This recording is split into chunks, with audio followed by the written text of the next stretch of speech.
Buenos días, chicos. Bienvenidos. ¿Cómo están? Vamos a ir iniciando el teórico de hoy, mientras se terminan de unir los que faltan. Eh, para poder comenzar con el teórico de hoy, me gustaría hacer algunas aclaraciones para que ustedes las vayan teniendo en cuenta. Eh, la idea de esta segunda parte de la segunda era, perdón por la redundancia, es empezar a trabajar con una parte de la materia que es la nutrición normal. Nosotros durante todo el transcurso de la primera era y durante la segunda era, por lo menos con lo que desarrollamos hasta el inicio del receso de invierno, fuimos abordando distintos aspectos que hacen a los procesos bioquímicos de nuestro metabolismo. Estuvimos trabajando con enzimas, estuvimos trabajando con comunicación entre células, con el manejo de la energía por parte de nuestras células, vimos cómo metabolizábamos diferentes tipos de sustancias como los hidratos de carbono, los lípidos, los aminoácidos, las sustancias nitrogenadas no proteicas, y a partir de ahora la idea sería, en estas 3 semanas que nos quedan para finalizar la segunda era, la idea sería introducirnos en lo que es la nutrición normal, ¿sí? Si bien vamos a abordar distintos aspectos que hacen a la nutrición normal de nuestro organismo, también vamos a trabajar con algunas pequeñas situaciones patológicas que podemos analizar, y esas situaciones patológicas las vamos a relacionar con conceptos que ya trabajamos con ustedes también dentro del transcurso de la segunda era. Por ejemplo, vamos a hablar de obesidad, vamos a ver cómo se relaciona la obesidad con la insulinoresistencia propia del diabético tipo 2, vamos a hablar de síndromes de mala absorción, que son patologías que pueden aparecer en la población. Indudablemente los primeros teóricos van a ser teóricos que aborden procesos normales, ¿sí? Y ya hacia el final de esta segunda era, en los últimos teóricos, en las próximas semanas, vamos a ir viendo estos procesos patológicos que les estoy mencionando, y vamos a analizar cómo se presentan y qué elementos contribuyen a la aparición de signos y síntomas en cada situación. Bueno, la idea, ahora que ya estamos más o menos todos atentos, todos unidos, la idea de la clase de hoy es trabajar, voy a compartir con ustedes pantalla, voy a compartir el PowerPoint. Vamos a trabajar con lo que se denomina la digestión y absorción de nutrientes de la dieta.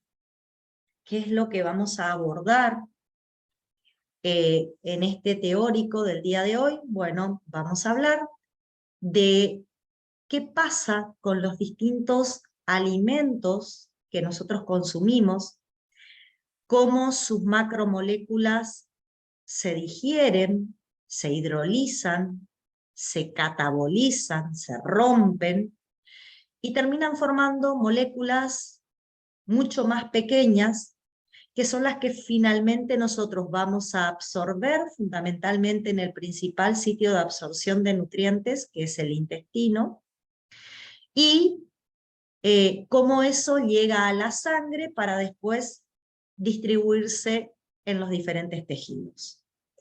Vamos a abordar estos procesos tomando en cuenta los diferentes tipos de biomoléculas que pueden aparecer en nuestros nutrientes. ¿Qué quiero decir con esto? Vamos a abordar la digestión y absorción. Primero vamos a comenzar con hidratos de carbono, a ver qué nos pasa con los hidratos de carbono. Después vamos a hablar de la digestión y absorción de lípidos. Y finalmente vamos a hablar de la digestión de proteínas y la absorción de sus aminoácidos constituyentes, ¿sí? En ese sentido vamos a desarrollar la clase de hoy. Como dije, vamos a comenzar por la digestión y absorción de hidratos de carbono de la dieta. Este va a ser el primer mecanismo que vamos a analizar la clase de hoy. ¿Está?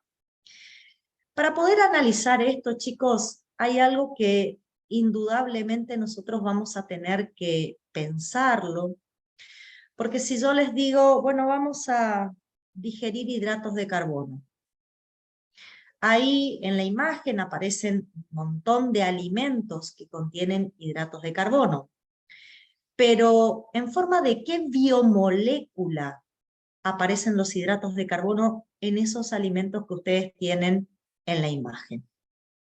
¿Cómo aparecen los hidratos de carbono en las pastas? ¿Cómo aparecen los hidratos de carbono en las frutas?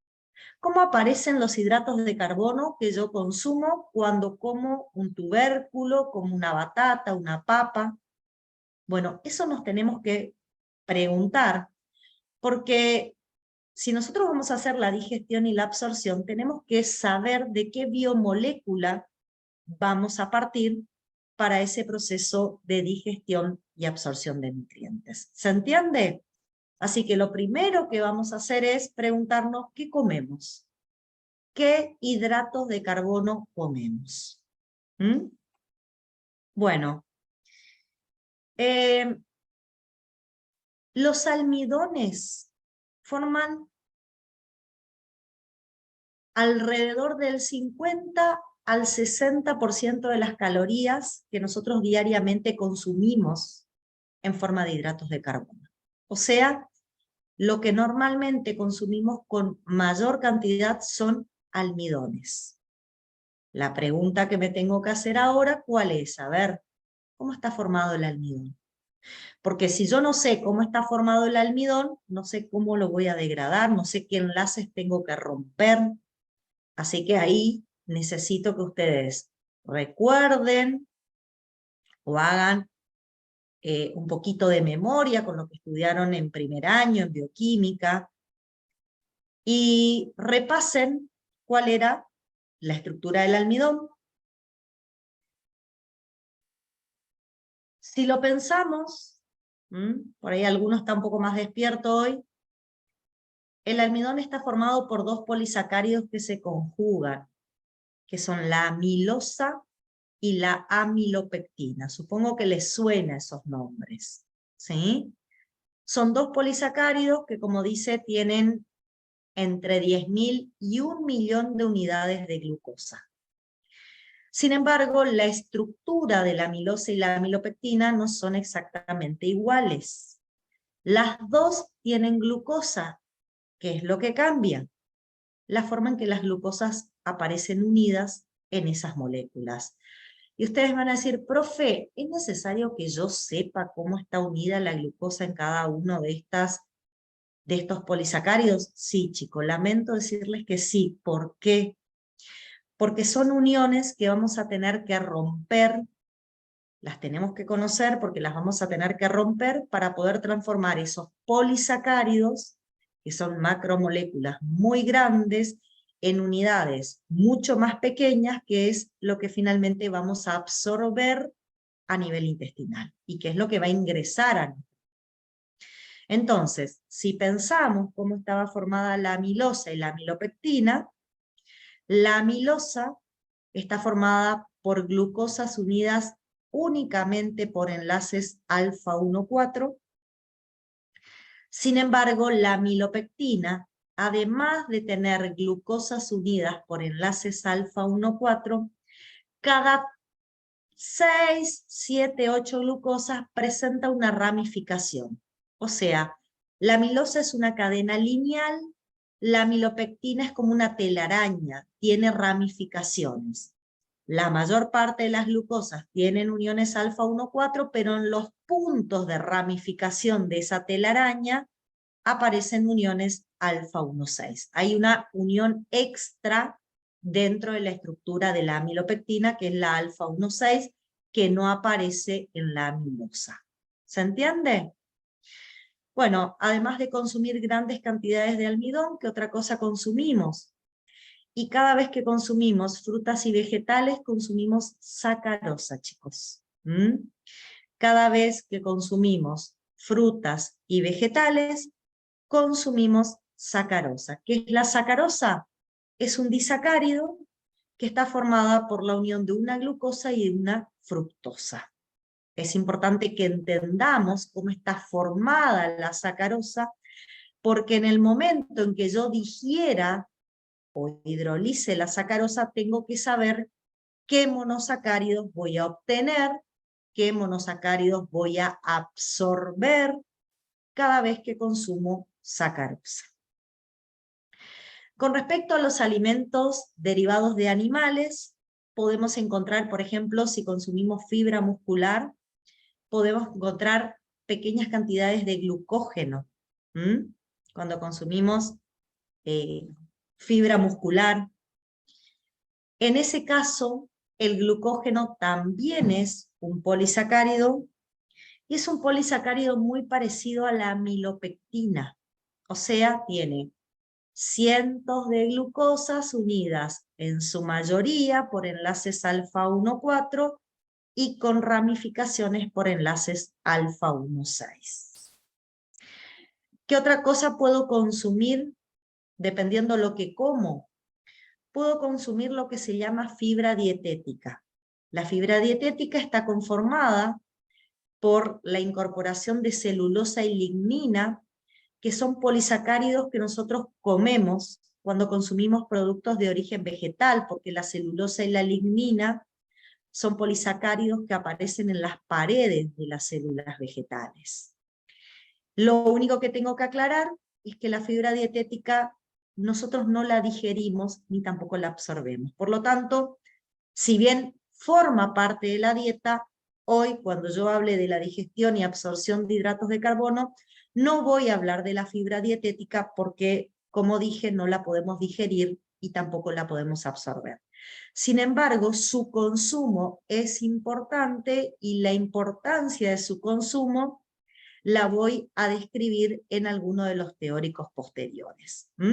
Es importante que sepan que consumimos fibra, sin embargo, esta no va a ser una sustancia, un hidrato de carbono que nosotros vayamos a hacer digestión y absorción. ¿Estamos de acuerdo hasta acá? Bueno, ¿qué otras sustancias podemos comer dentro de la familia de los hidratos de carbono? Podemos consumir un disacárido que se llama lactosa. ¿Cuándo se imaginan ustedes que vamos a consumir lactosa? Cuando consumimos derivados de origen animal, como por ejemplo leches, quesos, mantecas, ¿sí? En ese caso consumimos lactosa. ¿Cuál es la particularidad en cuanto a la estructura de la lactosa? Bueno, la lactosa es un disacárido, que va a estar formado por la unión de una glucosa con una galactosa. ¿Está? Bien. Eso es importante que lo tengan presente. Después, ¿qué otra cosa podemos consumir? A veces, por ejemplo, cuando consumimos edulcorantes, ahí de vuelta vamos a estar consumiendo sacarosa. Y también en el consumo de sustancias dulces pueden aparecer la incorporación del jarabe de maíz de alta fructosa, que es bastante mencionado, el jarabe de maíz de alta fructosa, que no es más que una especie de almidón que está parcialmente hidrolizado e isomerizado con fructosa, o sea, es un polisacárido que contiene glucosas y fructosas en su conformación. Esto también lo podemos incorporar a través de la dieta. Ahora bien, lo que nos vamos a tener que preguntar es, todo esto que yo acabo de incorporar con la dieta, ¿cómo se digiere? Y ya les advierto que no todo se digiere en el mismo sitio del aparato digestivo. Hay moléculas, hidratos de carbono, que van a tener una digestión un poco más temprana, que se van a empezar a romper en determinados sitios del aparato digestivo, y otros hidratos de carbono van a sufrir una hidrólisis en otros sitios diferentes. Y eso es lo que vamos a tratar de analizar a lo largo de la clase. Bueno, en la boca, chicos, aparece una enzima, acá la tienen, la alfa-amilasa salivalo-ptialina, acá aparece la enzima. Esta enzima alfa-amilasa salivalo-ptialina, que la secretan las glándulas salivales, entre otras tantas cosas, tiene la particularidad de utilizar como sustrato fundamentalmente al almidón. Sin embargo, el almidón no es el único sustrato exclusivo, porque como es una enzima, si ustedes leen ahí, que hidroliza uniones internas de tipo alfa 1,4 en intervalos aleatorios en cadenas de polisacáridos, se van a dar cuenta que el almidón no es el único polisacárido que tiene uniones alfa 1,4, por lo tanto quizás el glucógeno, que yo también les mencioné, que puede ser parte de nuestra dieta, el glucógeno quizás también pueda llegar a ser sustrato de esta enzima en particular. Si ustedes miran la imagen inferior, en la parte de arriba de la imagen, tienen un fragmento de un polisacárido. Si observan, ese polisacárido tiene dos cadenas interconectadas. Acá tienen la primera cadena, acá tienen la segunda. Son cadenas de glucosas unidas entre sí. En las cadenas longitudinales, las glucosas están unidas por enlaces alfa 1,4. En las cadenas longitudinales, las glucosas están unidas por uniones alfa 1,4, pero en el punto donde las dos cadenas se unen entre sí, que es el punto de unión, acá aparece un enlace particular que es el enlace alfa 1,6. De todos los enlaces que presenta este polisacárido, que puede ser un posible sustrato de esta alfa-amilasa salival, recuerden que los únicos enlaces que se van a poder hidrolizar por esta enzima van a ser lo de las cadenas lineales, que son los enlaces alfa 1,4. Y como bien dice en el texto, esta alfa-amilasa salival rompe enlaces internos, nunca desde los extremos de la cadena. Nunca rompe enlaces comenzando por el extremo reductor de la cadena del polisacárido. Siempre rompe enlaces internos y rompe de forma aleatoria. ¿Qué significa que rompa de forma aleatoria? Rompe un enlace sí, alfa 1,4, unos 2 o 3 no, vuelve a romper un enlace alfa 1,4, después 2 o 3 enlaces no lo rompe, y así va fragmentando en pedacitos más pequeños a los polisacáridos. ¿Qué polisacáridos va a usar como sustratos? Dijimos, puede usar amilosa, que tiene exclusivamente enlaces alfa 1,4, puede usar amilopectina, lo único que en el caso de la amilopectina no va a poder hidrolizar el enlace alfa 1,6, lo mismo que en el caso del glucógeno. ¿Está? Bueno, ¿qué productos finales vamos a obtener cuando esta amilasa salivalo-ptialina actúe sobre estos polisacáridos que yo acabo de mencionar? Y si ustedes miran en la parte inferior de la imagen, aparecen todos los posibles sustratos que aparecen cuando al azar esta enzima fragmenta alguno de los polisacáridos que les mencioné. En el caso de que sea un polisacárido que solamente tenga enlaces alfa 1,4, puede generar fragmentos de 2 glucosas unidas por enlaces alfa 1,4, que son maltosas, o fragmentos de 3 glucosas unidas, que es una maltotriosa o un trisacárido. O sea, puede fraccionar esa cadena en fragmentos más pequeños, donde hay 2, 3 o 4 glucosas unidas que aún permanecen unidas por enlaces alfa 1,4. Eso sería en el caso de la amilosa. En el caso de la amilopectina y del glucógeno, donde además aparece el enlace alfa 1,6, vamos a tener la siguiente situación. Cuando rompa solamente enlaces en cadena lineal, va a dar maltosa e isomaltosa, pero cuando rompa enlaces alfa 1,4 alrededor de una ramificación, como la ramificación no es posible degradar por esta enzima, la ramificación va a mantener fragmentos de las dos cadenas unidas y lo que nos va a quedar es algo que se denomina una dextrina límite. ¿Qué es una dextrina límite? Fíjense, si yo corto en este sitio, miren dónde les estoy marcando, en este sitio, corto en este sitio y corto acá los enlaces alfa 1,4, me queda este pequeño fragmento que tiene más o menos 5, 8, 9 glucosas, donde la mayor parte de ellas tienen enlaces alfa 1,4 y aparece una ramificación por enlace alfa 1,6. Eso es una dextrina límite y es parte del producto que se puede generar fundamentalmente cuando la amilasa salival o tialina rompe amilopectina o rompe glucógeno. Esta dextrina límite nunca se va a generar si la amilopectina, si la amilasa salival rompe amilosa. Solamente la dextrina límite va a aparecer si estamos rompiendo amilopectina o estamos rompiendo glucógeno. ¿Sí? ¿Se entiende, chicos? ¿Hasta ahí tienen alguna pregunta hasta acá para hacer? Ahí creo que hay algo que me pusieron en el chat. Da Silva Mancini me pregunta si no puede generar monómeros de glucosa como productos.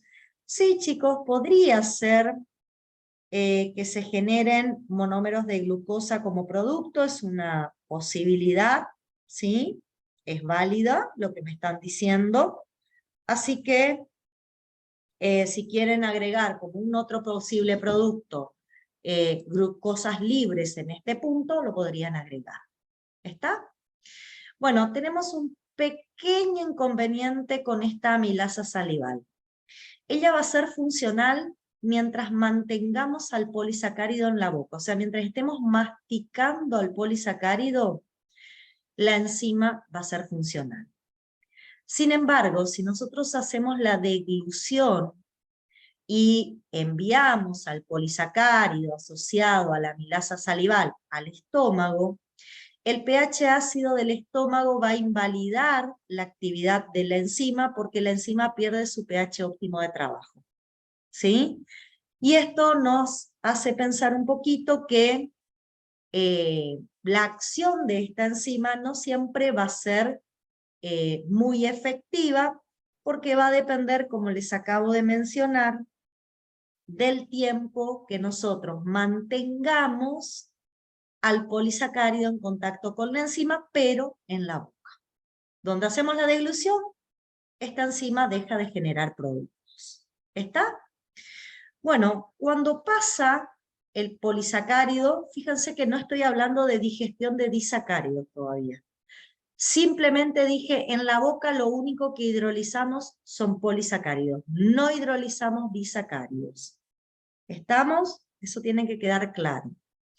Bueno, cuando los hidratos de carbono que consumí, los parcialmente hidrolizados en la boca y el resto que no tienen hidrólisis en la boca, como los disacáridos, pasan a estómago, en estómago no tenemos ninguna acción, no pasa nada, no hay enzimas y no hay ningún mecanismo que involucre a un proceso digestivo para hidratos de carbono.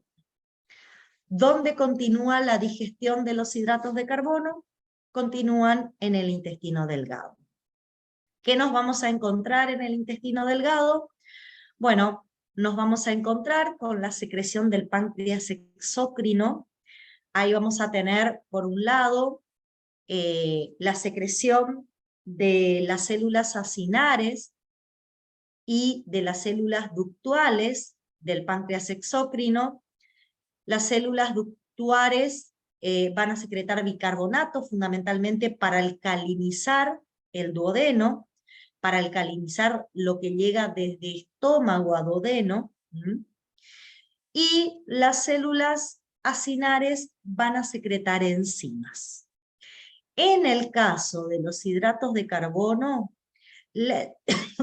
perdón, en el caso de los hidratos de carbono, las enzimas que secreta el páncreas es la enzima, porque no hay una sola, es la amilasa pancreática. ¿Sí? Es la única dentro de la secreción pancreática que va a ser de utilidad para la digestión de hidratos de carbono. Esa amilasa pancreática secretada por los acinos, al encontrar un alto nivel de bicarbonato en el contenido duodenal, va a tener un pH óptimo de trabajo, y es una isoenzima de la amilasa salival. Con esto, ¿qué les quiero significar cuando les digo que es una isoenzima de la amilasa salival? ¿Qué les quiero decir con eso? Que va a ser lo mismo que hacía la amilasa salival. Recordemos que hacía la amilasa salival, a ver si más o menos lo agendaron ahí. Actuaba sobre polisacáridos que fundamentalmente presentaban enlaces alfa 1,4. ¿Se acuerdan?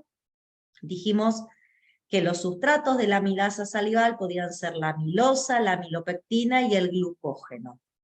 Polisacáridos. Bueno, toda la amilosa, la amilopectina y el glucógeno que no pudieron ser hidrolizados por la amilasa salival, ahora lo van a hacer por la amilasa pancreática.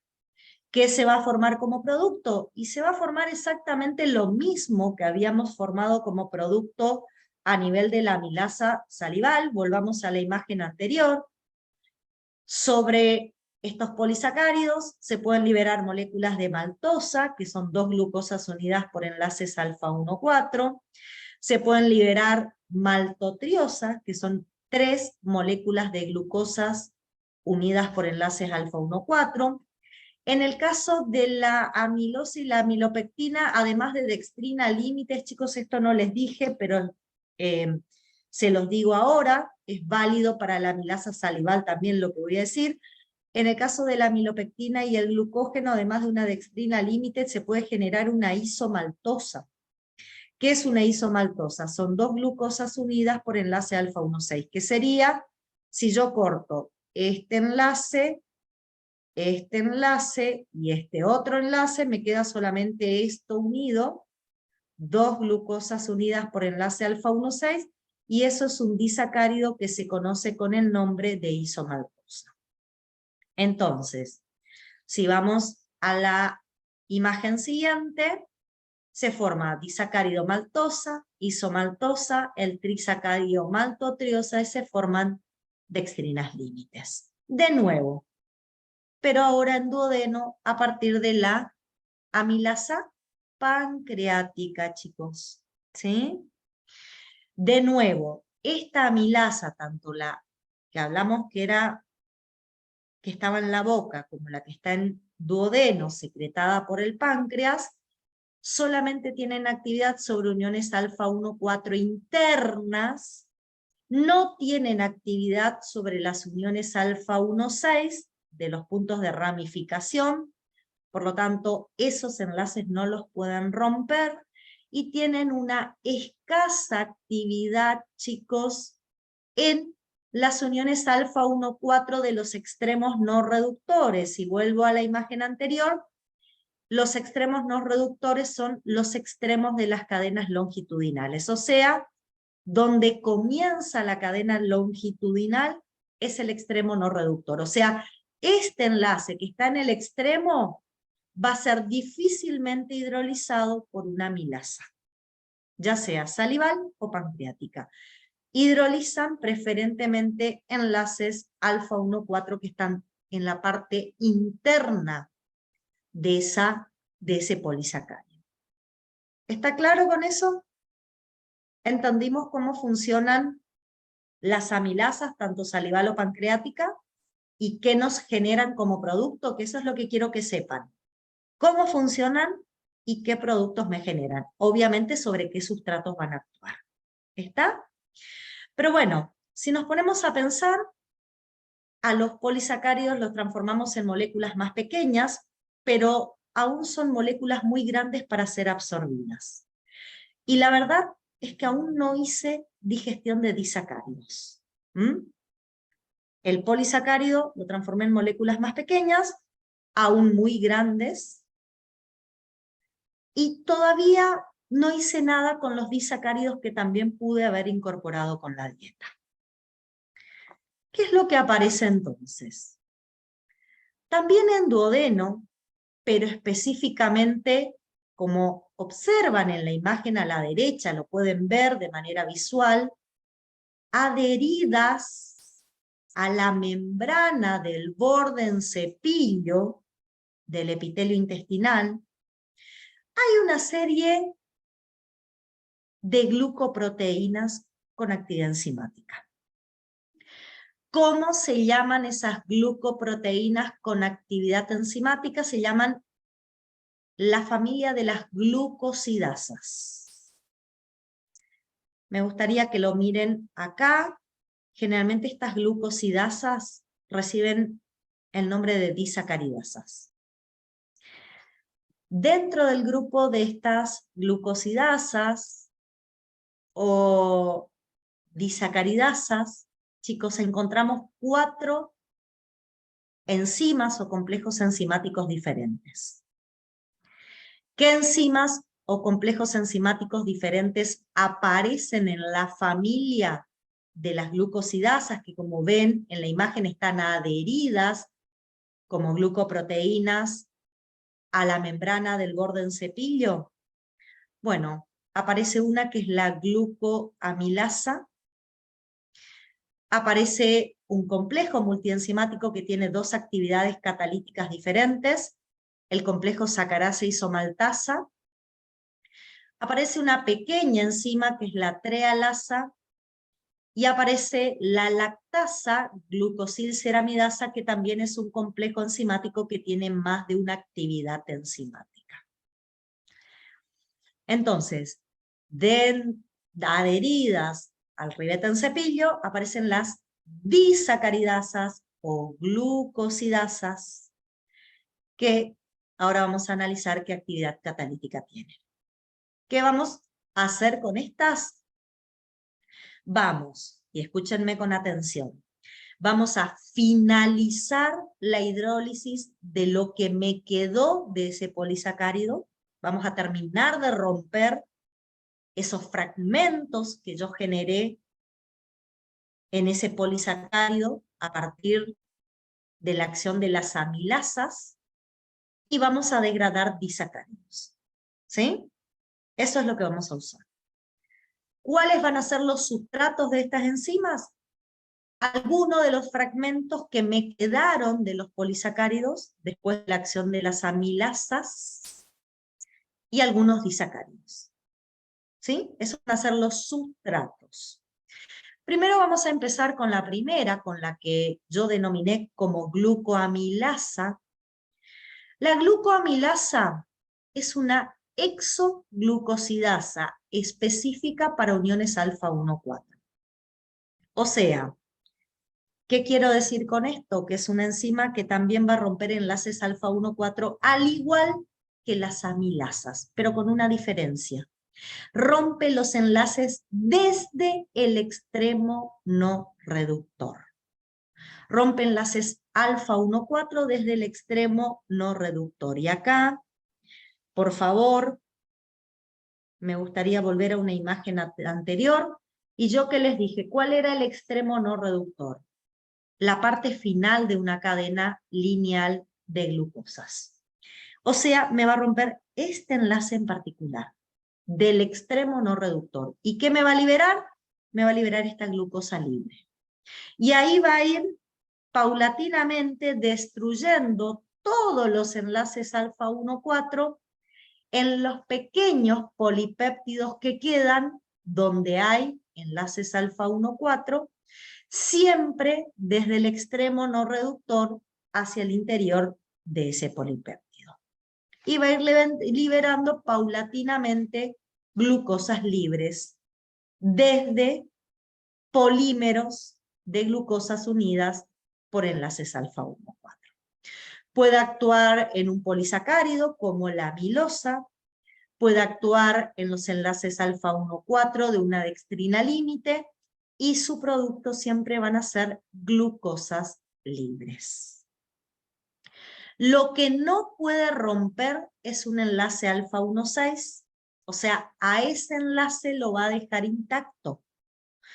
Y ese enlace alfa 1,6 va a ser sustrato de un complejo sacarasa isomaltasa. ¿Qué es el complejo sacarasa isomaltasa, chicos? El complejo sacarasa isomaltasa es otra glucosidasa que podemos encontrar en el ribete en cepillo. Es una proteína que tiene dos sitios activos para dos sustratos diferentes. ¿Sí? A ver, y acá ya quiero hacerlos pensar un poquito a ustedes. Tiene dos sitios activos. Uno con acción sacarasa y otro con acción isomaltasa-maltasa. Este sitio isomaltasa también tiene acción maltasa y ahora lo vamos a tratar de explicar. La pregunta que les hago es, al sitio activo sacarasa, ¿qué sustrato se va a unir exclusivamente? La sacarosa que yo consuma con la dieta. Fíjense, si yo consumí sacarosa, su digestión recién va a empezar con estas glucosidasas en el ribete en cepillo, y no antes, como por ejemplo en la boca, donde yo lo único que degradaba era polisacáridos. Si consumo sacarosa, su digestión exclusiva se da en el sitio activo de esta sacarasa, que lo que hace es romper la unión entre la glucosa y la fructosa y liberar a esos monosacáridos libres en la luz intestinal. El otro sitio activo de este complejo se llama el sitio isomaltasa, pero que tiene la particularidad de tener tanto actividad isomaltasa como maltasa. ¿Cuál es la diferencia? Miremos la estructura de una maltosa y miremos la estructura de una isomaltosa. La maltosa son dos glucosas unidas por enlaces alfa 1,4. La isomaltosa son dos glucosas unidas, pero por enlace alfa 1,6. Este sitio catalítico puede romper fundamentalmente el enlace alfa 1,6, que no hay ninguna otra actividad enzimática que pueda hacer eso. Es exclusiva esa actividad de romper enlaces alfa 1,6 de este complejo sacarasa isomaltasa, pero también puede romper enlaces alfa 1,4 y atacar todas aquellas maltosas que me generaron o se me generaron al hidrolizar los polisacáridos con la amilasa salival o la amilasa pancreática. ¿Se acuerdan ustedes que cuando yo degradé los polisacáridos con la amilasa salival y amilasa pancreática, estos dos disacáridos eran parte de los productos, maltasa e isomaltasa? ¿Sí? Fíjense, el 80% de la actividad maltasa del intestino delgado lo tiene este complejo, y la ruptura del enlace alfa 1,4 de las maltosas que hay en la luz intestinal lo puede hacer también esta glucoaminasa, que es la anterior que yo les describí como una posible disacaridasa. ¿Sí? Esta o esta isomaltasa-maltasa pueden degradar las maltosas generadas durante la digestión parcial de los polisacáridos. Después aparece una trealasa, que es una pequeña enzima que tiene especificidad por un disacárido que es la trealosa. Ustedes acá en la derecha en la imagen tienen una imagen de la trealosa. La trealosa, chicos, no es un disacárido que nosotros consumamos habitualmente. Generalmente aparece cuando comemos setas o hongos, ¿sí? Pero bueno, en el ribete en cepillo tenemos preparado una disacaridasa para romper esa trealosa, para digerir a esa trealosa. ¿Está? Bueno, ¿qué más?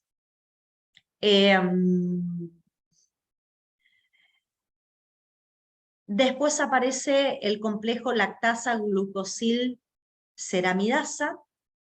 Este complejo también tiene dos sitios activos, uno para la lactosa, que va a ser el que específicamente degrade la lactosa de la dieta. Fíjense, si ustedes comen lactosa, su digestión exclusivamente se va a dar en el intestino por esta actividad enzimática de este complejo multienzimático.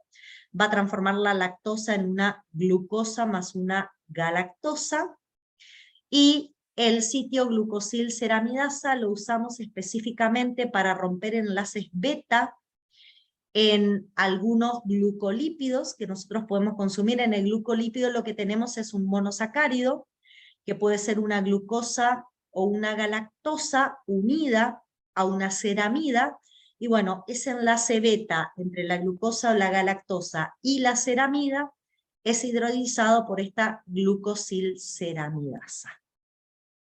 ¿Estamos hasta ahí? Si ustedes observan, hicimos la hidrólisis de polisacáridos, hicimos la hidrólisis de los productos que se generaron a partir de la digestión de polisacáridos, e hicimos la hidrólisis de disacáridos.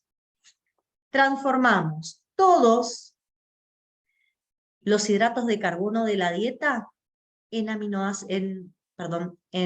monosacáridos libres.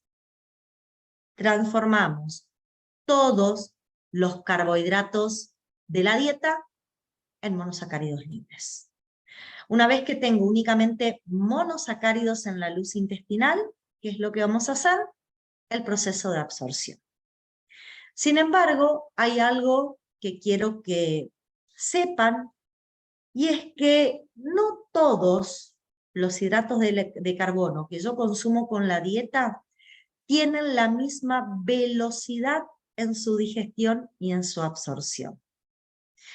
Tenemos hidratos de carbono que son quizás un poco más complejos y se digieren y se absorben a una baja velocidad en nuestro aparato digestivo, y eso hace que tarde más tiempo la aparición de glucosa en sangre luego de la ingestión de ese hidrato de carbono. Y hay hidratos de carbono que apenas los consumo, inmediatamente provocan un aumento de la glucemia en sangre. O sea, hay alimentos con un índice glucémico elevado, son los que rápidamente aumentan la glucosa en sangre apenas los consumos, porque se metabolizan rápido, y hay alimentos con índices glucémicos bajos, porque tardan más en elevar la glucosa en sangre una vez que los consumimos.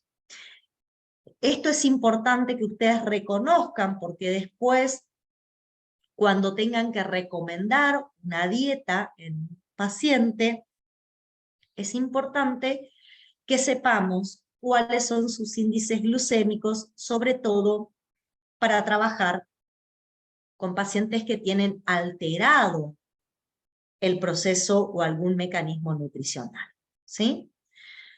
Pero bueno, focalizándonos en lo que es la absorción de glucosa, focalizándonos en eso, porque ustedes piensen que el principal monosacárido que vamos a liberar cada vez que degradamos hidratos de carbono, el principal monosacárido que se va a liberar en la luz intestinal es glucosa, además de fructosa y galactosa. La absorción de glucosa se realiza por dos mecanismos. Uno es utilizando un transportador de glucosa dependiente de sodio. Es un transportador que ustedes en seminario lo estudiaron como un S-GLUT, y es el subtipo 1. Es un S-GLUT porque cotransporta glucosa con sodio, por eso es S-GLUT, porque es una proteína. A esta la vamos a encontrar siempre del lado luminal de las células del intestino, del enterocito.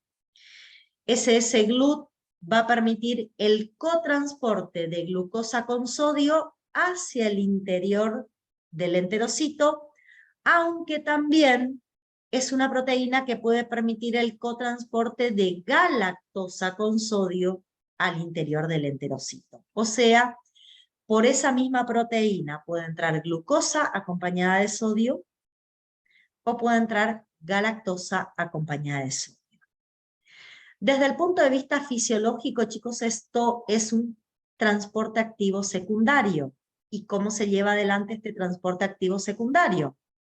Se lleva adelante provocando el transporte, ya sea de glucosa o de galactosa, en contra de gradiente, va de una baja concentración en la luz intestinal a una alta concentración en el interior del enterocito, y ese transporte en contra de gradiente, que ustedes saben que fisiológicamente no es algo favorable en una célula, se promueve por el cotransporte de sodio a favor de gradiente.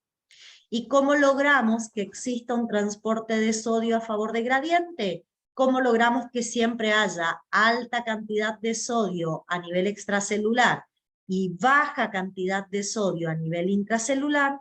Lo logramos por una bomba sodio-potasio ATPasa que va a estar en la pared lateral de este enterocito.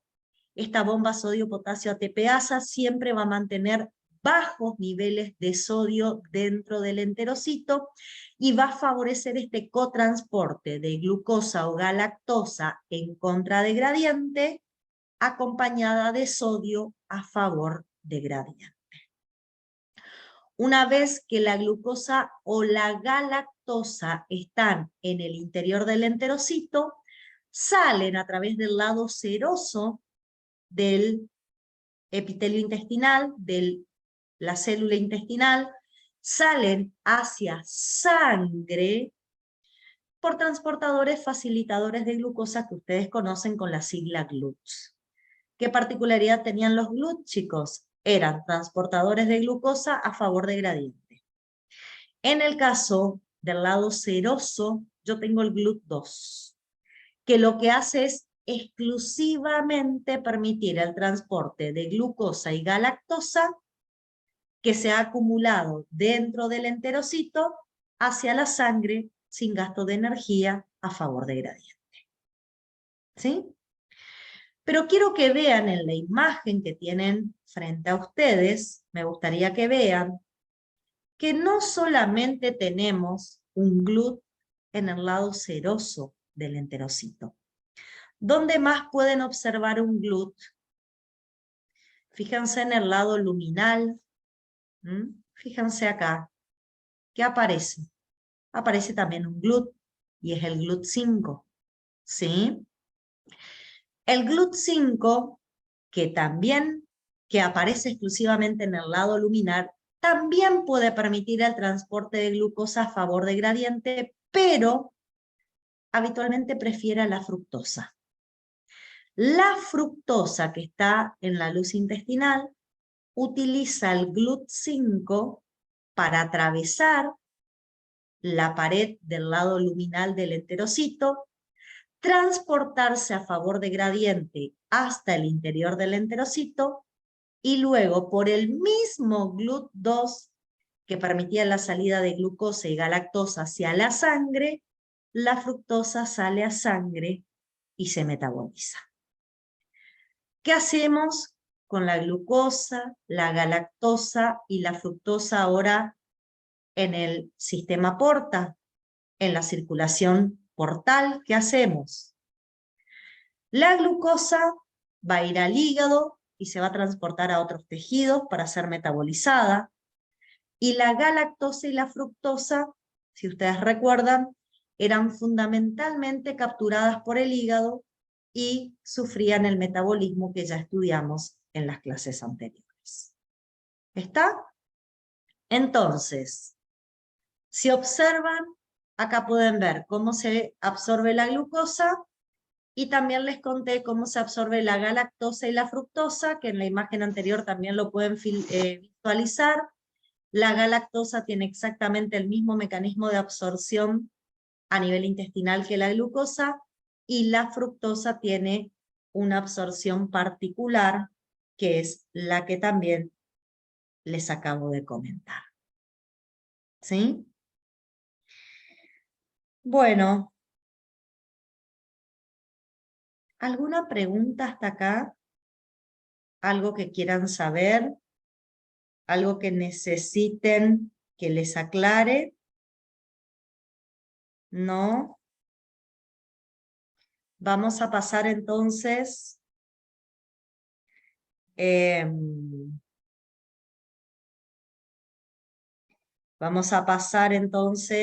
a el siguiente metabolismo, que es el metabolismo de los lípidos de la dieta.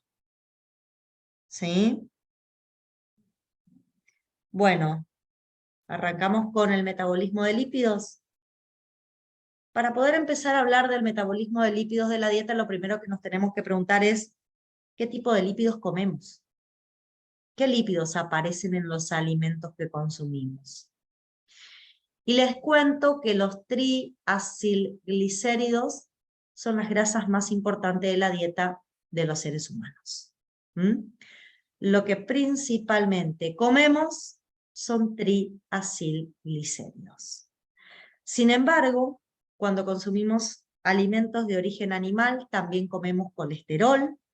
Yo le puse una tablita, simplemente la idea de la tabla esta es para que vean que podemos consumir cantidades variables de colesterol y eso va a depender de qué tipo de alimentos consumamos. No va a ser la misma cantidad de colesterol que ingresa a mi cuerpo si consumo, por ejemplo, yema de huevo, que si consumo, por ejemplo, un queso untable desnatado.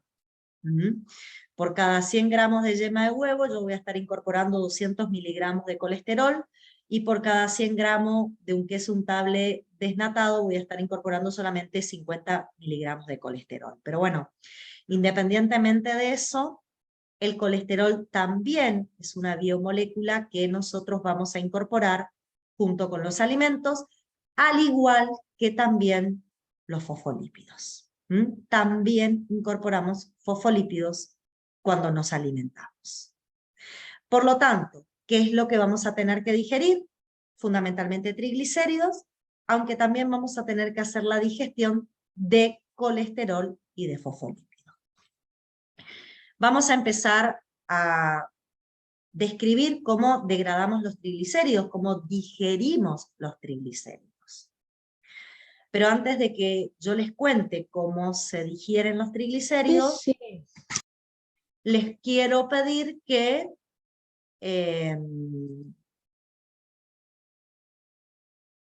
observen la molécula que yo les esquematicé ahí en esta pantalla. Está esquematizado un triglicérido. Yo necesito de nuevo repasar con ustedes cómo está formado un triglicérido. A ver, pregúntense, ¿cómo está armado una molécula de triglicéridos? Nosotros ya la armamos. ¿Se acuerdan que sintetizamos triglicéridos en nuestro cuerpo? ¿Y qué tenía el triglicérido que nosotros habíamos formado? Bueno, este va a entrar por la dieta, pero bueno, ¿qué tiene? Tiene una molécula de glicerol esterificada con 3 moléculas de ácidos grasos.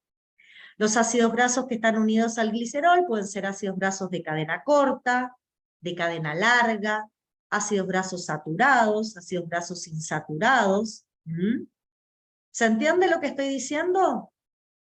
Bueno, siempre, y esto anótenlo así como algo que les va a ayudar a pensar, siempre que querramos degradar un triglicérido vamos a usar enzimas que se llaman lipasas. Si no, piénsenlo, cuando degradamos triglicéridos adentro de nuestro cuerpo, no los de la dieta, sino los que estaban adentro, usábamos la lipasa hormona sensible, la lipasa hepática, ¿se acuerdan?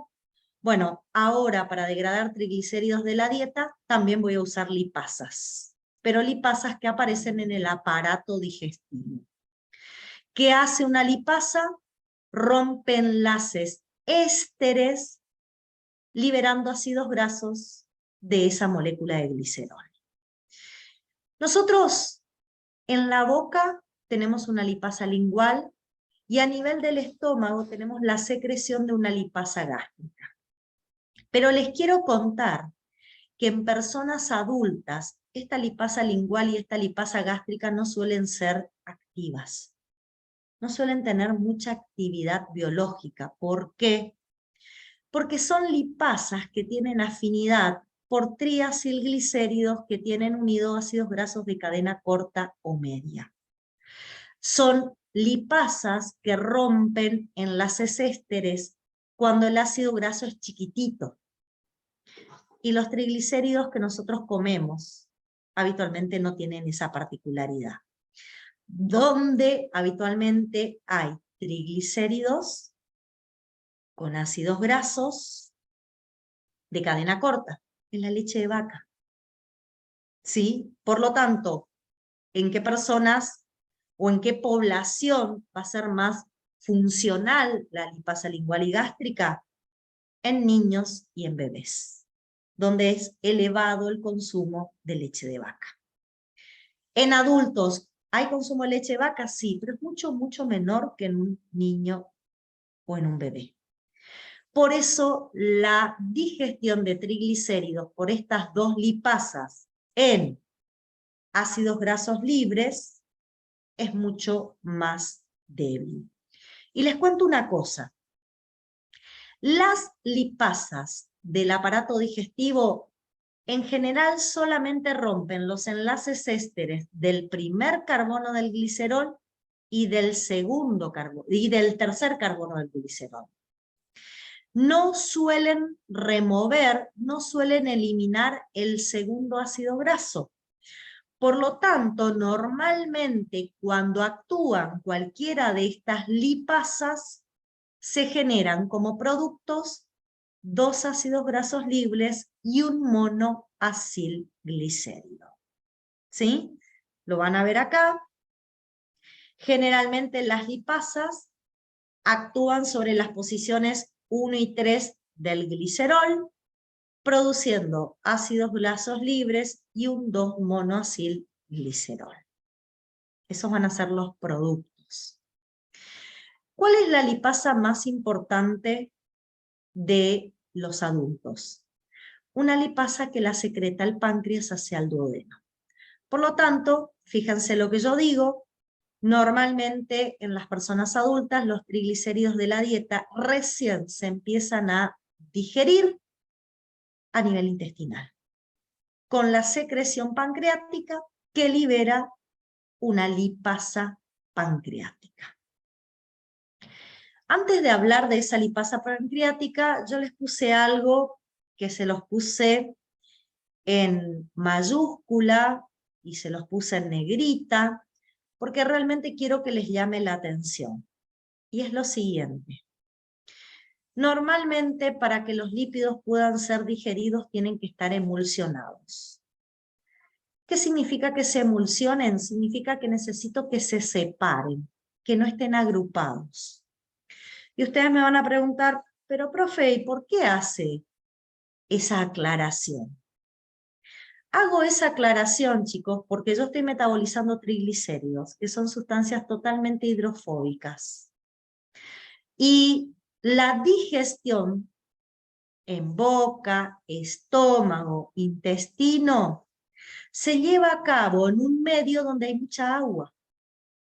¿Y qué es lo que hace una sustancia hidrofóbica en un medio acuoso? Tiende a agruparse, a formar micelas. Mientras los triglicéridos y el resto de los lípidos de la dieta estén agrupados entre sí, formando micelas, va a ser muy difícil, chicos, que estas enzimas puedan tener alguna actividad catalítica. Lo que yo necesito es que los lípidos se emulsionen, se separen. ¿Se entiende el concepto de emulsión? Necesito separar los lípidos, volverlos individuales para que ahí puedan ser sustratos de las enzimas. Como en la boca y en el estómago no tenemos sustancias emulsionantes, normalmente la acción de la lipasa lingual y gástrica también es débil. Pero a nivel intestinal, yo tengo la secreción de sales y ácidos biliares, que son los emulsionantes más importantes de los lípidos en nuestro organismo. Donde los lípidos se emulsionan de mejor manera es a nivel del duodeno, gracias a la secreción de ácidos y sales biliares, que lo que hacen es emulsionar, separar a los lípidos. Bien, la lipasa pancreática que yo les mencioné, que era secretada en duodeno, normalmente es secretada asociada a otra proteína que se llama colipasa. ¿Por qué? Porque las sales y ácidos biliares normalmente tienen un efecto inhibitorio sobre esta enzima lipasa pancreática.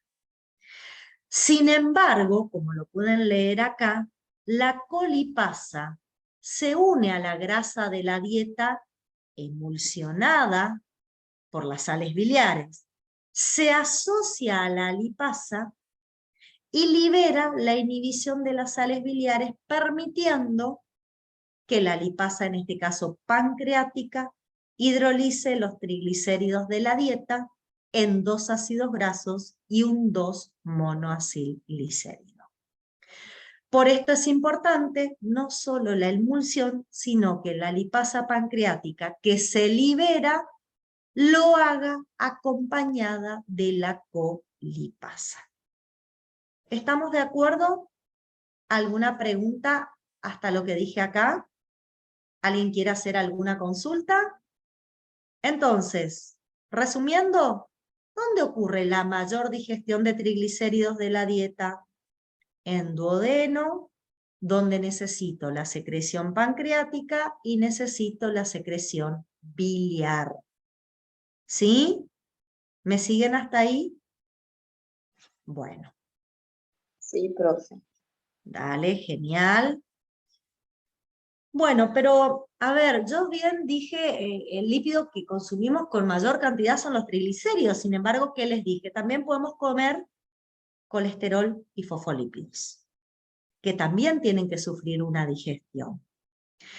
En el caso del colesterol, el que necesita ser digerido es el colesterol esterificado.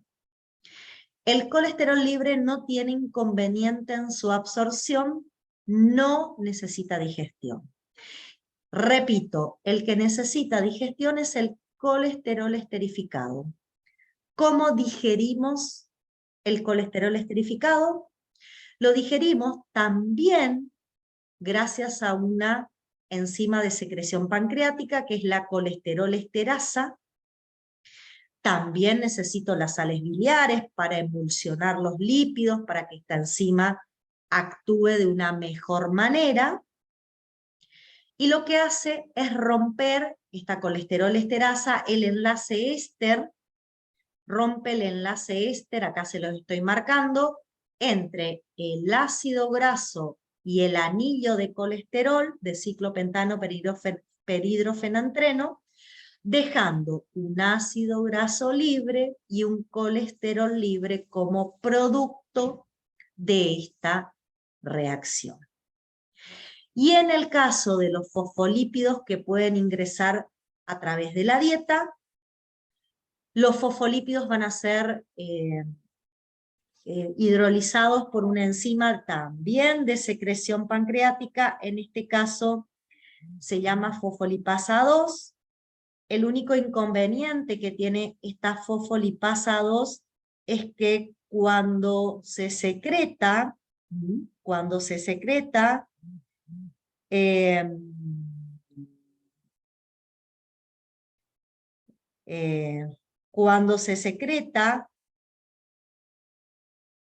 se secreta como simógeno.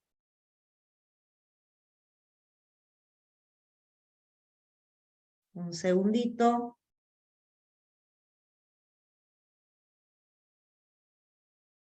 Cuando se secreta como simógeno, ¿sí?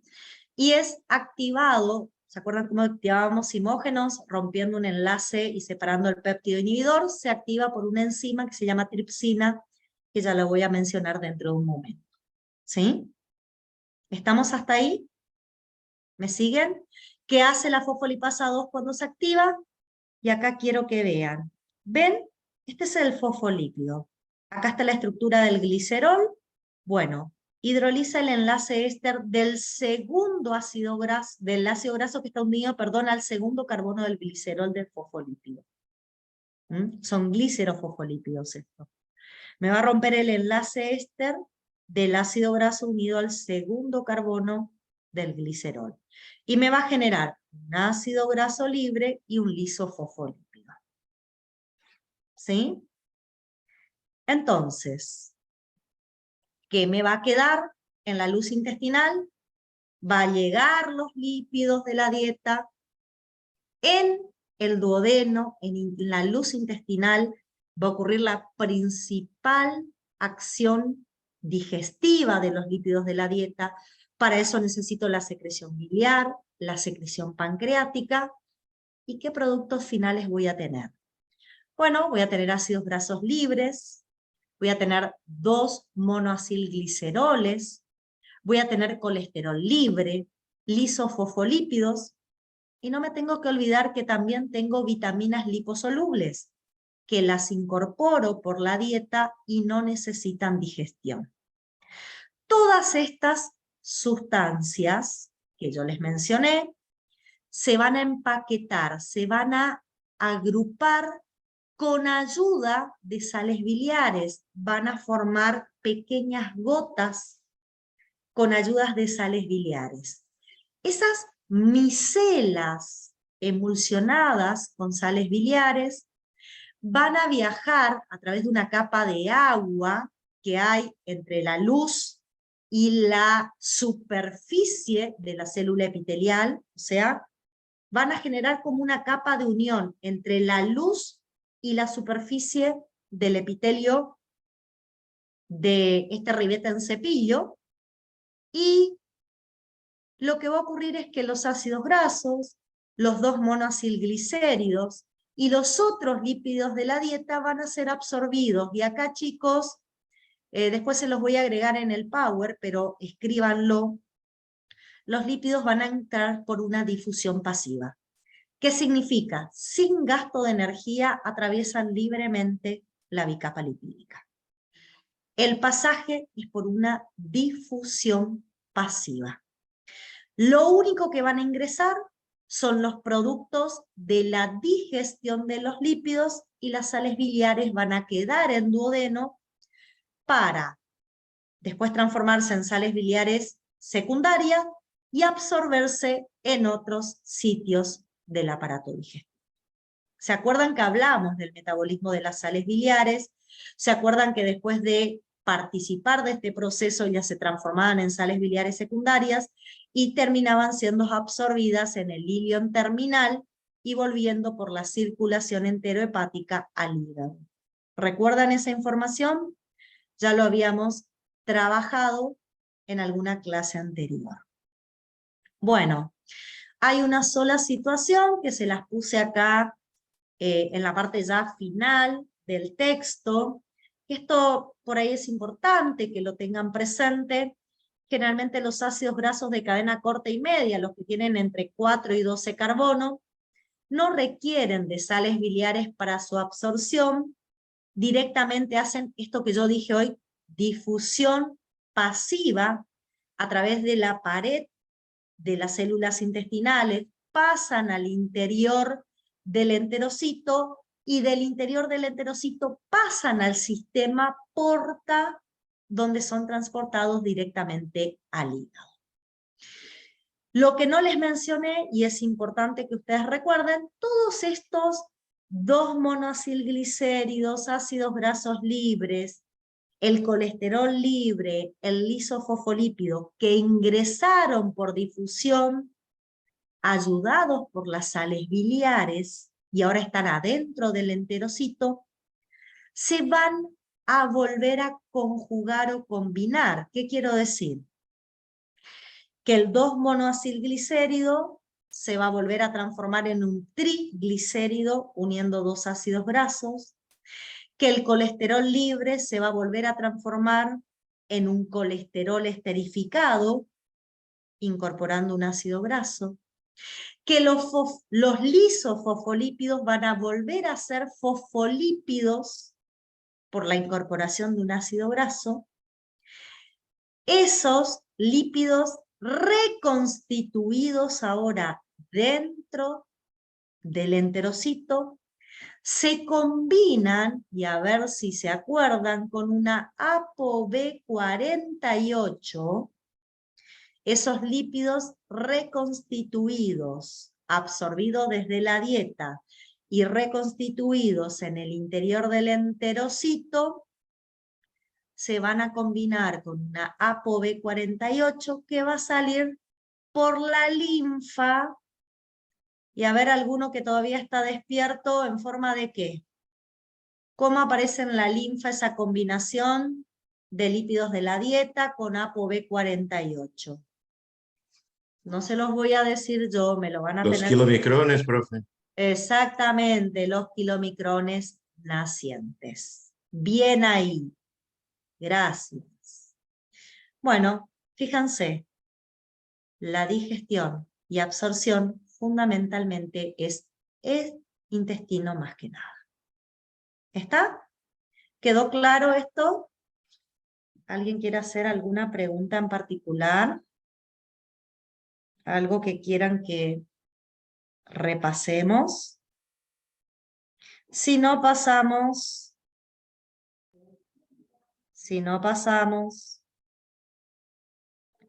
a digestión de proteínas de la dieta y absorción de aminoácidos. ¿Está? Bueno, para poder empezar a hablar de este tema, yo necesito hacer algunas aclaraciones que son para mí muy importantes cuando hablamos de la digestión de proteínas. ¿Sí? Primero, lo que ustedes lo primero que van a leer en este texto, ahí lo comparto con ustedes, es que las enzimas proteolíticas rompen enlaces peptídicos, por lo que las proteínas deben ser desnaturalizadas por una cocción o por el ácido clorhídrico del estómago para que podamos hacer una digestión. A ver, ¿traducimos esta frase? Lo único que nosotros podemos romper en una proteína con las enzimas digestivas son enlaces peptídicos. Y eso determina que la proteína que yo consuma y yo digiera no puede tener estructuras secundarias, terciarias o cuaternarias. Tiene que haber perdido la proteína, tiene que haberse desnaturalizado previamente y debe haber perdido la estructura cuaternaria, terciaria y secundaria. Me tiene que haber quedado exclusivamente la estructura primaria. ¿Qué es la estructura primaria? Es lo que ven acá en la imagen, la secuencia de aminoácidos, desde el extremo amino terminal al extremo carboxilo terminal. Eso es lo que me tiene que haber quedado de la proteína para que yo pueda comenzar la digestión. ¿Cómo se hace la digestión de proteínas? Bueno, ¿cómo se hace la desnaturalización? Cocinando las proteínas o gracias a la acción del ácido clorhídrico que tenemos en el estómago. ¿Sí? Bueno, ¿qué enzimas hacen la hidrólisis de una proteína? Hay dos grandes familias de proteínas. Están las dos grandes familias de enzimas. Están las exoproteasas o exopeptidasas, que son enzimas que hidrolizan enlaces peptídicos en los extremos de la cadena polipeptídica del aminoácido, o sea, rompen el enlace peptídico que queda inmediatamente próximo al extremo amino terminal, o rompen el enlace peptídico que queda inmediatamente próximo al extremo carboxilo terminal. Cualquiera de estos dos enlaces son los que se van a romper. ¿Sí? Y en el caso de las endoproteasas o endopeptidasas, son enzimas que tienen la particularidad de romper determinados enlaces peptídicos internos según tengan afinidad por un aminoácido en particular. Por ejemplo, acá yo tengo la fenilalanina unida a una lisina, La fenilalanina es, por ejemplo, un aminoácido aromático, y esta endopeptidasa lo que hace es romper el enlace peptídico, donde, por ejemplo, el grupo carboxilo es un grupo carboxilo de un aminoácido aromático. Y así vamos a encontrar diferentes endopeptidasas que van a tener la particularidad de romper al azar determinados enlaces, pero dentro de la cadena polipeptídica de esta proteína, generando péptidos pequeños. Si yo uso una exopeptidasa, voy sacando de a uno los aminoácidos de la estructura primaria, desde cualquiera de los extremos, voy sacando de a uno los aminoácidos. Si utilizo endopeptidasas, voy a fraccionar la estructura primaria en péptidos más pequeños dentro del proceso digestivo. Otra cuestión importante es que la digestión de las proteínas comienza en el estómago y se completa en el intestino. ¿Por qué? Porque al comenzar en el estómago yo me aseguro que el ácido clorhídrico desnaturalice todas aquellas proteínas que no han podido sufrir una desnaturalización adecuada porque yo no contaba con un proceso de cocción, por ejemplo, adecuado. Y la última particularidad que es importante que lo sepan es que muchas de las enzimas, por no decir la mayoría de las enzimas que degradan proteínas, aparecen en el aparato digestivo secretadas como zimógenos. Y las necesitamos activar para que comience la digestión de las proteínas. ¿Sí? Bueno, ¿dónde dijimos que empezaba la digestión de la proteína? Dijimos que en el estómago. En el estómago vamos a tener la secreción a partir de las glándulas principales del estómago. Vamos a tener la secreción de un zimógeno que se llama pepsinógeno. ¿Sí? Este pepsinógeno que les estoy mencionando es un zimógeno que frente a altos niveles de ácido clorhídrico que se libera también en estómago cuando estoy realizando el proceso digestivo, tiene un cambio conformacional en su estructura, o sea, el pepsinógeno sufre un cambio conformacional de forma autocatalítica en presencia de ácido clorhídrico, fragmenta parte de su estructura y así el pepsinógeno se transforma en pepsina, que es una endopeptidasa liberada en el jugo gástrico. ¿Qué acción tiene la pepsina en el jugo gástrico? Actúa sobre diferentes proteínas. ¿Sí? ¿Y qué va a hacer? Va a romper enlaces peptídicos, dije es una endopeptidasa, va a romper enlaces peptídicos internos en diferentes proteínas.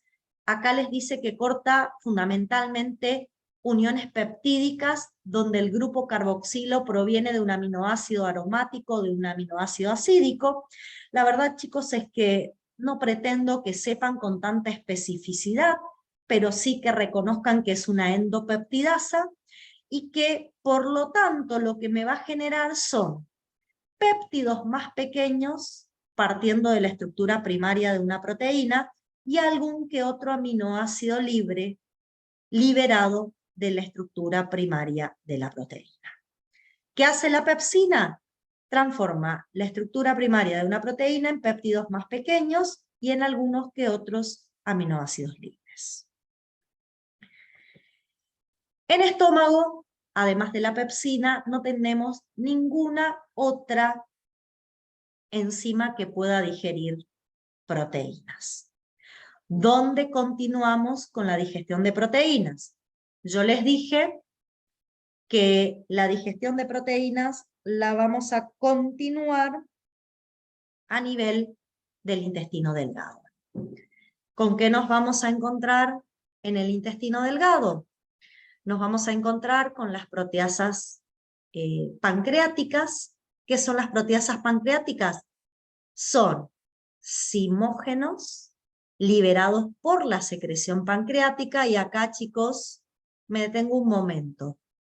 El páncreas, cuando secreta enzimas, secreta amilasa pancreática, lipasa pancreática, junto con la colipasa, colesterol esteridrolasa, fosfolipasa 2 y los zimógenos de las siguientes proteasas que le voy a mencionar.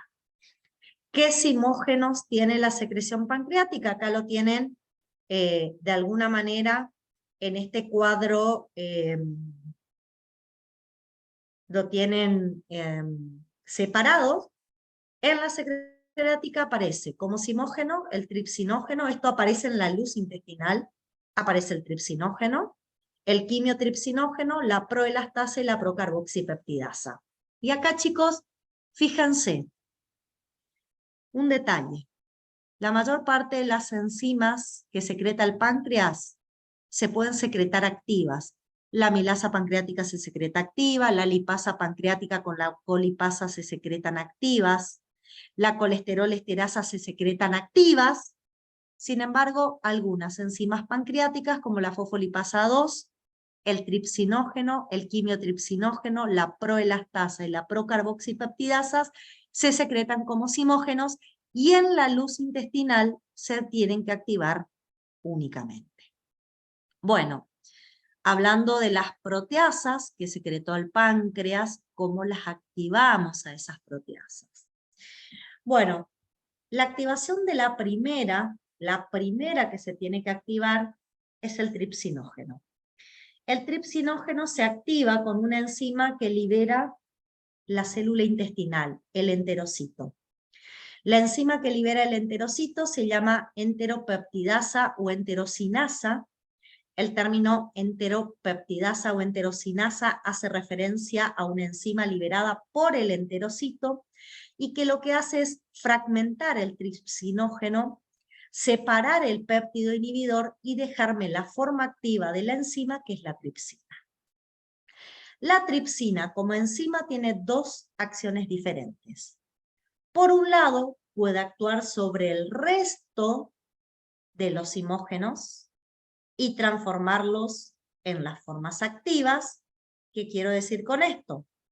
Que la tripsina puede actuar sobre el quimiotripsinógeno y generar quimiotripsina en la luz intestinal, puede actuar sobre la proelastasa y generar elastasa en la luz intestinal, y actuar sobre la procarboxipeptidasa y generar carboxipeptidasa en la luz intestinal.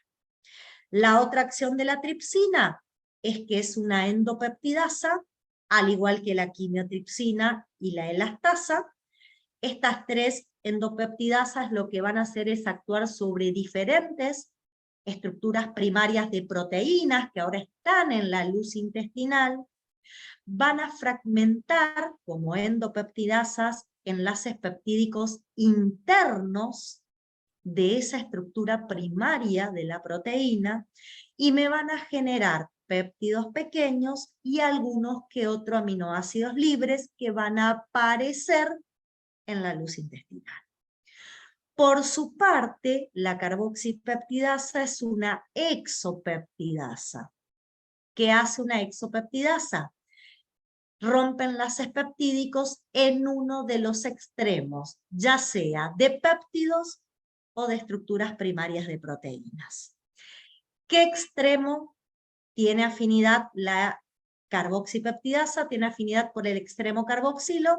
Entonces, esta carboxipeptidasa va a actuar sobre todos los péptidos pequeños que yo tengo en la luz intestinal o sobre cadenas de mayor tamaño, y va a empezar a liberar desde el extremo carboxilo terminal aminoácidos libres hacia la luz intestinal.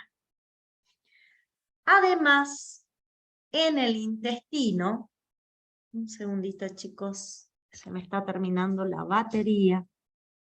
Ahí está. Ahí estamos.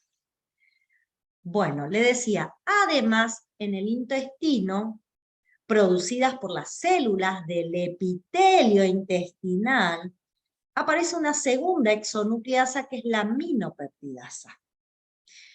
Esta exonucleasa secretada por el epitelio intestinal no se secreta como simógeno, chicos. Es la única peptidasa que va a aparecer activa directamente en la luz intestinal, pero no es de secreción pancreática, sino que es de secreción por el epitelio intestinal.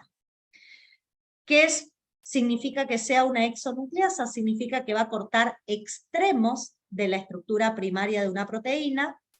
Si esta es la estructura primaria de una proteína y este es el extremo amino y este es el extremo carboxilo, esta aminopeptidasa va a cortar el enlace peptídico del extremo amino de péptidos pequeños o de estructuras polipeptídicas más largas y va a ir liberando aminoácidos libres.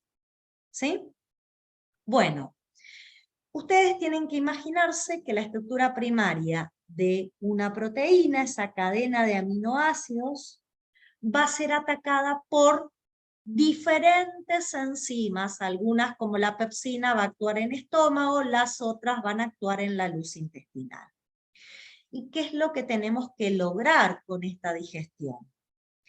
A través de la digestión, lo que vamos a lograr es que la estructura primaria de una proteína se transforme en general en aminoácidos libres y a lo sumo algún dipéptido o tripéptido que se pueden terminar absorbiendo en el epitelio mucoso. ¿Sí? Pero fundamentalmente la proteína se tiene que transformar en aminoácidos libres y eso es lo que yo espero encontrar en la luz duodenal, en la luz del intestino. ¿Sí? En el caso de que queden algunos dipéptidos o tripéptidos sin ser fragmentados, todavía tengo la posibilidad de que se absorban y dentro de las células intestinales tengo peptidasas intracelulares que van a transformar los dipéptidos o tripéptidos en aminoácidos libres adentro de la célula intestinal. Es una posibilidad, pero en general lo que me tiene que quedar en la luz intestinal son aminoácidos libres porque es lo que fundamentalmente vamos a absorber por el mecanismo que yo les voy a explicar. Bueno, les cuento. Del lado luminal, del lado del borde en cepillo, yo tengo al menos 6 diferentes acarreadores de aminoácidos con diferentes especificidades. ¿Qué quiero decir con esto? Que del lado luminal yo tengo más o menos 6 grandes familias de enzimas. 6 grandes familias de proteínas, disculpen el error. 6 grandes familias de proteínas. Algunas proteínas tienen afinidad por los aminoácidos hidrofóbicos, algunas proteínas tienen afinidad por los aminoácidos aromáticos, algunas proteínas tienen afinidad por los aminoácidos básicos, otras tienen afinidad por aminoácidos ácidos, o sea, la afinidad va a depender de cuál es la cadena lateral del aminoácido.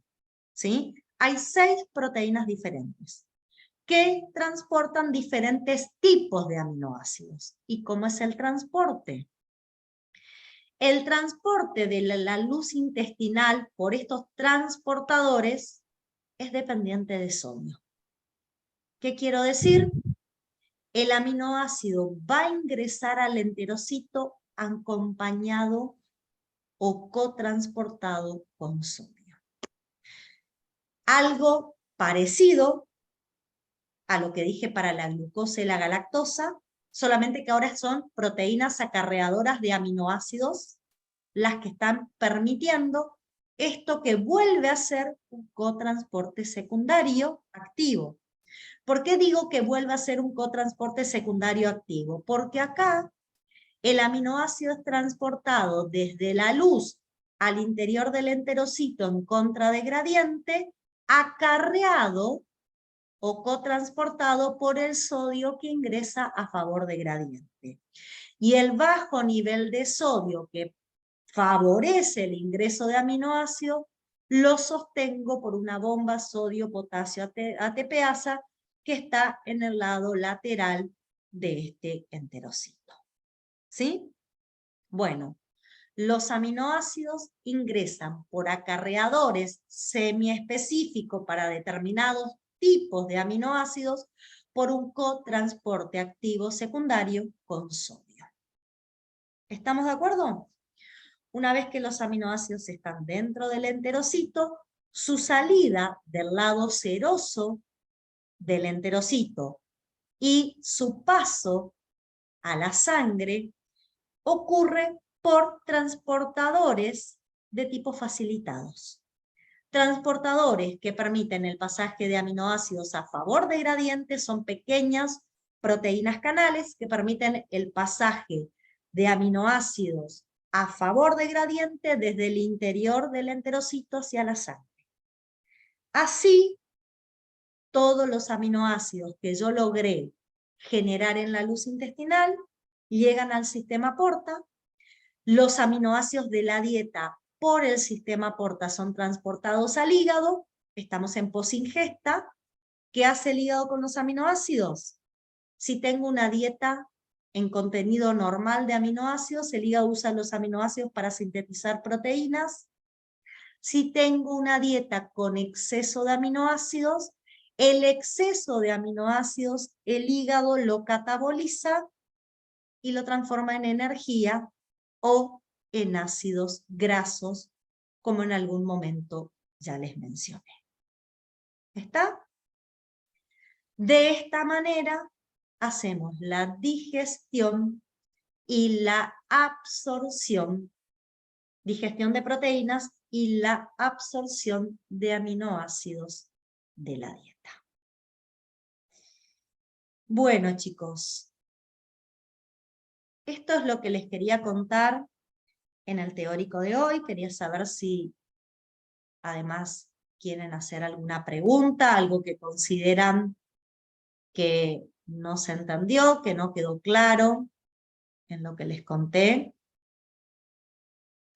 ¿Se entendió? Bueno, yo les voy a subir, chicos, unos PDFs que son fragmentos de libros de bioquímica, donde pueden leer esto que yo les conté. Les voy a subir el Power para que tengan ahí como un pequeño resumencito y recuerden lo que trabajamos en esta clase de hoy. Se los voy a subir al aula virtual, ¿sí? Y de esa manera van a tener material de estudio para repasar este tema. Bueno, no sé, ¿alguna pregunta, chicos? A ver, un segundo, voy a... Acá en el chat me están preguntando si solamente las proteasas son simógenos pancreáticos o hay otros simógenos. Chicos, hay muchos simógenos. Los factores de la coagulación son simógenos en sangre. Después, cuando estudiemos inmunidad, vamos a ver que las proteínas del complemento también aparecen como simógenos. O sea, este es un ejemplo de simógenos. Ah, el del páncreas, perdón, no fui específica, Da Silva, en tu... del páncreas, acordate que la fosfolipasa 2 también se secreta como simógeno.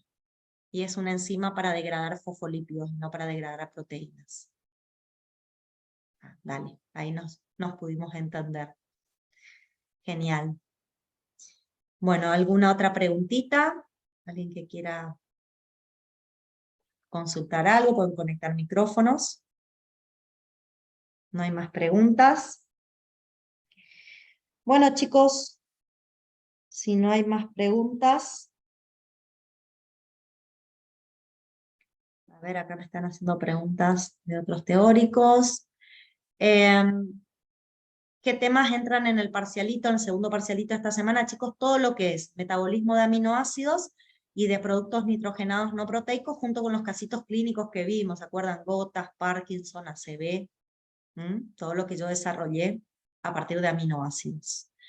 Y me están preguntando si el hierro se introduce en la protoporfirina en la membrana mitocondrial interna. Sí, la ferroquelatasa, chicos, que es la que introduce el hierro, es una enzima mitocondrial. ¿Sí?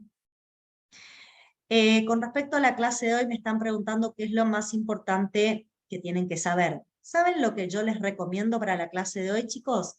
Es primero preguntarse, ¿qué biomoléculas como? ¿Qué hidratos de carbono como? Bueno, como almidón, como glucógeno, como lactosa, como sacarosa. Bueno, el almidón, ¿cómo se degrada? ¿Dónde empieza? ¿Qué enzimas uso? ¿Qué productos genera? ¿Se degrada totalmente por esa enzima o se degrada parcialmente? ¿Qué otra enzima necesito si quiero degradar almidón? Si consumo sacarosa, ¿qué enzima necesito para degradar? ¿Dónde ocurre la degradación? ¿Qué productos se forman? Que fue lo que les fui contando. Y después, cómo absorbemos los productos finales de esas digestiones o degradaciones. Yo creo que si ustedes organizan la información, van a ver que no es mucho el contenido que tienen que estudiar. Pero se tienen que sentar a organizar la información.